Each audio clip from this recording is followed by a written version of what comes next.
Okay, this is Robert Waterman for youtube.com/seconds out. I'm really pleased to be here with John McDonald at the Premier League finals at the O2.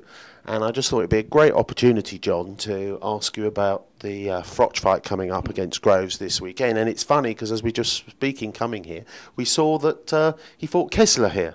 So, what are your views of the fight? Yeah, what are my views? Yeah, it's an interesting one, isn't it? I mean, it's the ultimate rematch, really, because there were so many unanswered questions last time.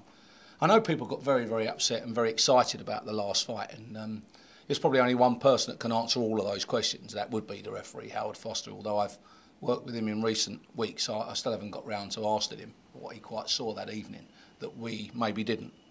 But that's what's made this such an interesting and intriguing fight, and I'm delighted that it's been managed to put on, because it seems nowadays that the politics in boxing really does stand in the way of so many great fights. We're looking at the eagerly anticipated maybe Mayweather-Pacquiao fight possibly never taking place. That would be a real shame.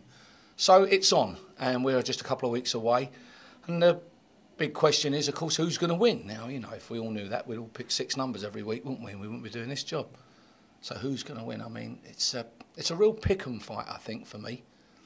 And I think, once again, it depends on styles as well. I think, I'm not trying to get out of this, the question, but I'm just trying to paint a little bit of a picture for the general public who maybe aren't quite as close. That doesn't mean that they're any less entitled to an opinion. This is the way I see it. At some point in Carl Froch's career, distinguished career, age is going to become a key factor. It may be this fight. It may not be. I followed a great fighter in Azuma Nelson, and quite sadly, he got very old overnight. Oscar de la Hoya did. We thought they were totally unbeatable, and of course they got old. So my big factor with Carl Froch is, what day does he finally realise maybe I haven't quite got what it takes? Fully agree with that. Could it be this fight? I don't know. The other thing, of course, is that sometimes when you know a little bit about an opponent, it actually can be a disadvantage. And we've seen a lot of rematches in the past that haven't quite lived up to the expectations. Now, I think that in itself could lead to this fight. Maybe, I'm not want to put a dampener on it, could maybe be very dull. Both standing off a little bit, picking their shots, not making the mistakes they did last time. We've got Carl saying that he really did take the fight lightly. We've got George saying that, he'll have a different game plan this time.